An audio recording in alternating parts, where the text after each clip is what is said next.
Hallo, in diesem Video zeigen wir Ihnen, wie Sie eine neue Dunstabzugshaube anlegen. Wechseln Sie hierfür in den Reiter Messung. Über die Schaltfläche F4 können Sie nun eine neue Dunstabzugsanlage anlegen und über F8 die jeweilige Anlage löschen. Beginnen Sie nun, die Dunstabzugsanlagenkarte von oben nach unten und von links nach rechts auszufüllen.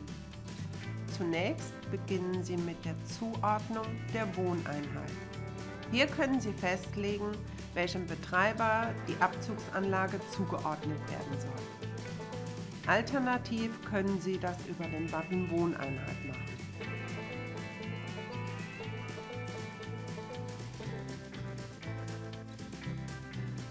Ihre Auswahl bestätigen Sie über die Schaltfläche Übernehmen. Um einen Aufstellungsort anzugeben, klicken Sie in das freie Feld und schreiben einfach dort hinein.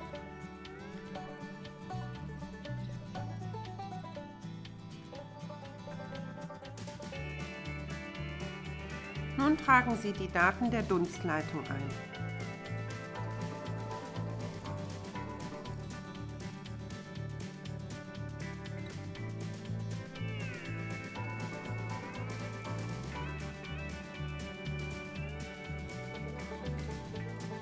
Anschließend hinterlegen Sie bitte die Eigenschaften der Dunstabzugshaube, des Ventilators und des Filters.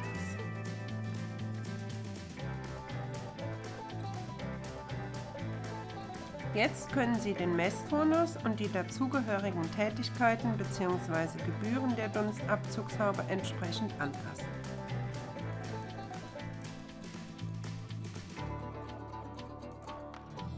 Des Weiteren haben Sie hier die Möglichkeit, unter Sonstiges ein Zusatzblatt auszufüllen, Bilder hinzuzufügen, sich anzeigen zu lassen, zu löschen oder eine Druckvermerkung zu setzen und diese dann anschließend über Messen, Karte Dunstanlagen fortlaufend auszudrucken.